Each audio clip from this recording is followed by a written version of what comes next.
Shalom Pak Bambang, saya mau izin bertanya, adakah Trinitas dalam kitab Taurat? Mohon pencerahannya. Jadi sebetulnya gini ya, Alkitab kita itu kan perjanjian lama dan perjanjian baru ya. Perjanjian lama itu sesungguhnya Alkitab yang sama yang dimiliki oleh orang Yahudi di seluruh dunia, yang dikenal dengan Tanakh ya. Singkatannya kitab Torah.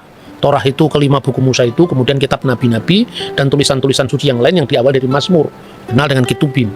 Makanya Yesus mengatakan seperti yang tertulis tentang anak manusia dalam kitab Taurat Musa, dalam kitab nabi-nabi dan dalam Mazmur.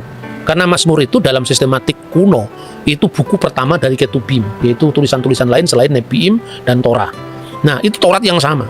Jadi baru yang kedua itu perjanjian baru. Jadi yang kita sebut perjanjian lama itu sebetulnya kitab Yahudi. Jadi kalau kita membaca Taurat dalam bahasa Ibrani itu Tauratnya Yahudi sekaligus Tauratnya Kristen.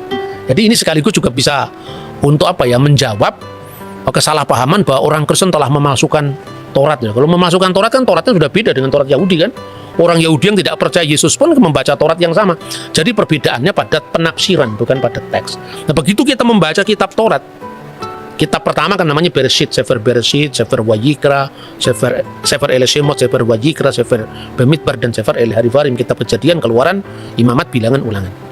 Kita membaca pertama kitab suci kita ini ya, tentu dari kanan ke kiri. Ya, karena kalau bahasa Ibrani itu seperti bahasa Arab kanan ke kiri. Itu di situ sudah ada Tritunggal. Coba dibaca Bereshit pasal 1 ayat 1 sampai dengan ayat 3 dalam bahasa aslinya. Oke, sebelumnya saya perkenalkan dulu. Jadi Mas Edward ini adalah kader dari Institute for Syria Culture Studies. Itu lembaga pelayanan yang memang mengkaji tentang kekristenan Timur ya, dengan kekristenan Timur itu supaya kita tidak kehilangan akar sejarah kita. Dan YCS itu bukan gereja, tapi itu adalah lembaga kajian dan dia sudah belajar bahasa Ibrani langsung dari sumber aslinya di Israel. Ya, Israel Institute of Biblical Studies. Nah, kita bisa langsung membaca teks ini dari bahasa aslinya. Silakan. Ya, dari kitab Kejadian atau Sefer Bereshit, Bereshit bara Elohim et Hashamayim ve et Haaret. Dari pasal 1 ayat pertama ini kita menemukan existence of God, eksistensi Bapa, disebut sebagai Elohim. Kemudian di ayat kedua, ve Haaret hayeta tohu vavohu, ve Hoshea alfenetehom. Kemudian dilanjutkan dengan ve ruach Elohim. Di sini pribadi Allah yang kedua adalah ruach Elohim atau Roh Kudus atau Roh Allah. Ve ruach Elohim merachefet alfnei hamayim. Nah, di ayat ketiga kita menemukan pribadi yang ketiga, Vayomer Elohim, Amar Elohim atau Logos.